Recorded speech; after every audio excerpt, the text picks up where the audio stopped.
What's up, everybody? Down in Honolulu, Waikiki at a night doing some street shooting with the Sony A6400. I'm loving it. It's actually amazing, the focusing systems and the opportunities out here to shoot. I haven't done a lot of street shooting for a while, but there's so many people, out and about. There's a lot of lights, and it's fun just for the sake of photography to come out and shoot. As far as the camera goes, I'm pretty impressed with it. The focusing systems in low light are pretty much outstanding. It looks like the ISO performance in terms of the raw files is also pretty good, but I'll know when I get back. But just wanted to share some of these pictures with you guys and encourage you to go out and shoot for fun. There's this crosswalk over here. It's just right over here. And what I'm looking for are places where there's lots of motion, and I'm doing slow shutter, motion photography, panning, those kinds of things. But everywhere I go, there's just a ton of really great opportunities out here. Like even now looking at the video, it's nice to have that monitor on a small Sony camera. I can actually see where I'm framed up. It's looking pretty good. The face detection is looking really good even at night. Something that I did notice is that it's kind of tricky to use the camera if you do not know how to jump from certain settings to others. You're gonna get frustrated real fast. And I find myself constantly jumping back and forth from continuous focus and single focus and things of that nature. But if you look at the background here, you look at the nightlife and all the cool places to shoot out here. It's really, really a great place to shoot. I think the best place that I've seen for street photography at night, obviously, Las Vegas, amazing to shoot. I'm also seeing a lot of people out here on their phones, just doing phone stuff. Nobody seems to care about, filming or taking pictures.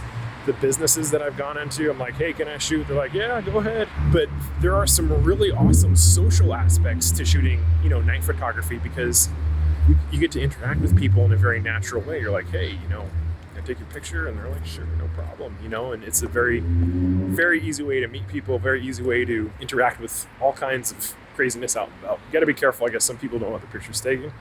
And that's fine too. A couple quick tips I can give you is that if you're going to be walking around vlogging like this, it helps to have a lens that has image stabilization. I got that 16-50 on here, and you can see I'm shaking a little bit, but it seems to be doing a pretty good job.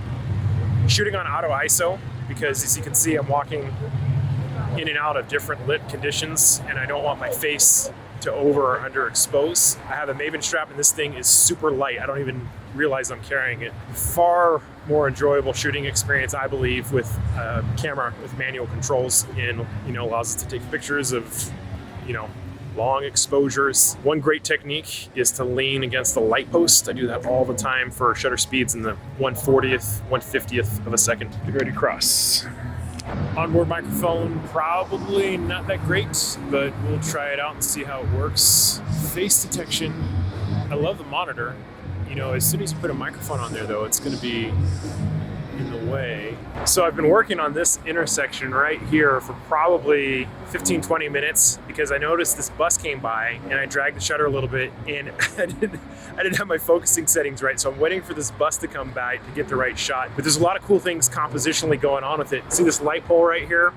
And then we have the crosswalk itself, and then lots of cars coming and going. So it's a very dynamic corner. And I've just been micro adjusting where I'm standing, just trying to get this one perfect shot. I may not get it, but we keep on trying. Let's talk about street shooting. This can be a lot of fun. Just keep in mind, some people will not want their picture taken. So if in doubt, ask first, or don't ask at all and just don't take the picture.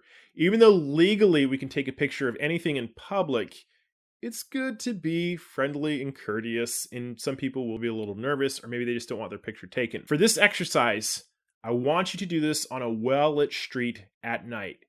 Shoot in RAW, and I want you to experiment with longer shutter speeds, at least 1/50th of a second or 1/40th of a second. And I know I told you to always go 1/60th of a second or faster, but there are some fun things we can see in regards to motion when we use slower shutter speeds, and it also teaches us to try to learn to hold the camera as still as possible. So here are the exercises I want you to try. Number 1, without moving the camera, capture moving subjects to make them blurry.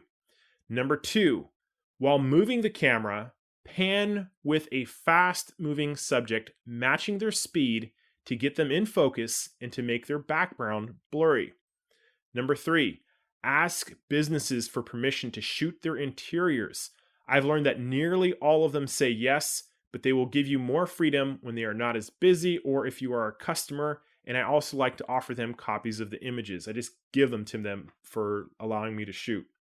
Number 4, look for leading lines in architecture or any structure that cues this sense of depth. We're looking for these leading lines to go from the foreground into the background or from the sides, and we're looking for these perspective angles that will give this feeling of three-dimensionality. In very high dynamic light areas, talking about shadows with bright lights, take your raw files and really push them in post. I use Paintballer Pro presets. These are some presets I made about 10 years ago, and they work great for this kind of shooting. But what you want to do is you want to retain the highlights and really try to dial in your color and push it a little bit to give it this almost surreal kind of look. It's just something to put in your quiver. Number 6, look for different layers of foreground, midground, and background subjects all intermingling. It gives a tremendous sense of depth. And finally, most of all, have fun and be willing to experiment. For more hands-on lessons with the A6400, check out my A6400 crash course.